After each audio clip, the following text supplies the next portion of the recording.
दिल्ली में आगामी 18 जुलाई को बीजेपी के नेतृत्व वाले एनडीए की बैठक होने वाली है। इससे पहले उन पार्टियों के लिए फैसले की घड़ी है जिनके इस गठबंधन में शामिल होने के कयास लगाए जा रहे हैं। बिहार के पटना में हुई लोक जनशक्ति रामविलास पासवान पार्टी की बैठक में गठबंधन को लेकर फैसले का अधिकार चिराग पासवान को दे दिया गया है।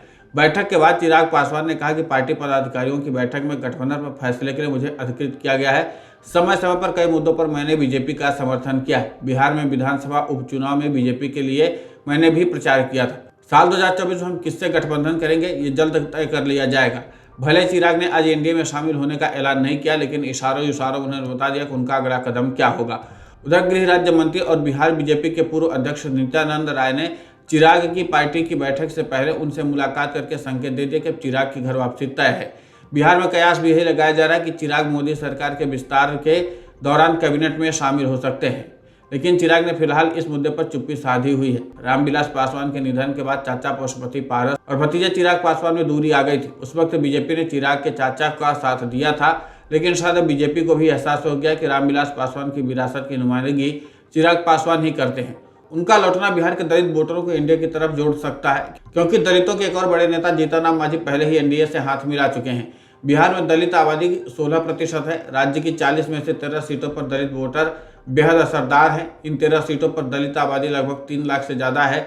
बिहार की 6 सीटें दलितों के लिए आरक्षित हैं। साल 2019 में सभी 6 सीटों पर एनडीए को जीत मिली थी। दलित नेताओं के अलावा बीजेपी बिहार से लेकर यूपी तक पिछड़े नेताओं को भी जोड़ने में लगी हुई है। बिहार में उपेंद्र कुशवाहा, मुकेश सहनी और यूपी में ओम प्रकाश राजभर के भी आने वाले दिनों में एनडीए में शामिल होने को लेकर के बातचीत अंतिम दौर में है। यूपी में तो राष्ट्रीय लोकदल के जयंत चौधरी और आजाद समाज पार्टी के चंद्रशेखर भी एनडीए में शामिल होने की अटकलें लग रही हैं। हालांकि अंतिम तस्वीर 18 जुलाई यानी कि एनडीए की बैठक के बाद ही साफ होने की उम्मीद है।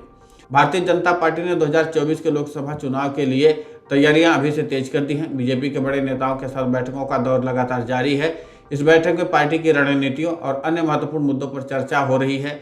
बैठक में केरल, तमिलनाडु, पुडुचेरी, कर्नाटक, तेलंगाना, आंध्र प्रदेश, महाराष्ट्र, गोवा, अंडमान और लक्षद्वीप के नेता मौजूद थे। ये बैठक लोकसभा और तेलंगाना में इस साल के अंत में होने वाले विधानसभा चुनाव से पहले हो रही है। बैठक में पार्टी महासचिव बीएल संतोष और अन्य वरिष्ठ नेताओं के साथ सांसद, विधायक और राज्य इकाई के अध्यक्ष भी शामिल हुए। अब बीजेपी अपनी सियासी पकड़ को काफी मजबूत करने की कवायद में जुट गई है।